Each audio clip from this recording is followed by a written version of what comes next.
Video seorang balita terkunci dalam kamar mandi viral di media sosial. Bagaimana tidak? Bukannya ketakutan, balita tersebut malah kegirangan.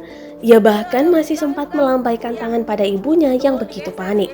Dilansir dari serambinews.com, video itu dibagikan oleh akun TikTok @elvano dan Aunty viral di media sosial.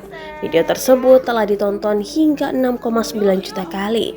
Dalam video tersebut terlihat seorang balita berada di kamar mandi. Terdengar pula suara perempuan yang memanggil balita tersebut dan menuntunnya untuk membuka kunci kamar mandi. Ternyata balita tersebut terkunci di dalam kamar mandi. Saat semua panik, ekspresi dari balita tersebut justru santai. Bahkan, terlihat beberapa kali balita melambaikan tangan kepada orang tuanya. Balita laki-laki itu juga malah terlihat asik dan kegirangan saat tahu orang tuanya sedang memberinya instruksi dari arah atas kamar mandi. Dilansir dari tribunvideo.com, pada Sabtu 27 November 2021, Nuni membenarkan kejadian tersebut. Nuni menjelaskan saat itu keponakannya memang sedang di kamar mandi untuk buang air kecil bersama sang ibunda.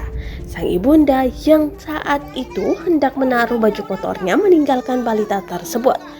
Tak selang berapa lama, balita yang diketahui bernama Elvano 2 tahun malah mengunci pintu kamar mandi. Alhasil dirinya terkunci di dalam kamar mandi. Namun selang 2 menit pintu kamar mandi tersebut akhirnya berhasil dibuka.